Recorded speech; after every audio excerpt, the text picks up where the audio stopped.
Les données publiées hier donnent à la Banque populaire de Chine plus d'espace pour continuer l'assouplissement de la politique monétaire et budgétaire.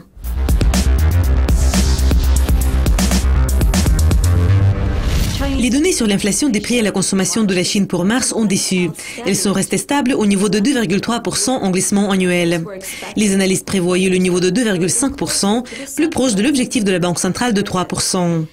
D'autre part, l'indice des prix à la production a reculé moins que prévu. Il a chuté de 4,3% par rapport aux attentes d'une baisse de 4,6%. Une forte hausse des prix du porc et des légumes a aidé à maintenir l'IPC stable après les vacances du Nouvel An lunaire. Mais Andrew Sullivan, le directeur général de la maison de courtage Hayton International Securities, a déclaré « Avec le taux d'inflation au-dessous de l'objectif de la Banque populaire de Chine de 3%, il y a de l'espace pour plus d'assouplissement.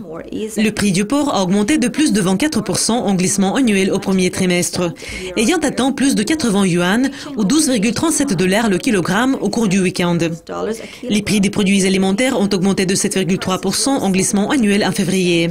Cependant, l'IPC de base et l'IPC non alimentaire ont reculé tous les deux. La chute continue de l'indice des prix à la production resserre les liquidités du secteur des entreprises de la Chine continentale.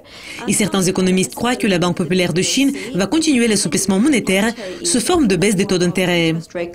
Mais Angus Nicholson, le stratège du marché à AIG, a déclaré « Le bond des prix alimentaires crée potentiellement des difficultés pour la Banque centrale de la Chine, car un nouvel assouplissement de la politique monétaire est clairement nécessaire, mais l'inflation des prix alimentaires incontrôlée pourrait freiner leur capacité à assouplir autant que nécessaire. » Les données sur l'inflation publiées lundi sont les premières dans une longue liste de données chinoises qui devraient être publiées cette semaine.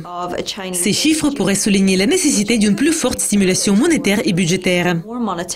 Les publications de la balance commerciale est attendue mercredi et les données sur la croissance du PIB au premier trimestre sont prévues pour vendredi. Cela conclut la revue de presse.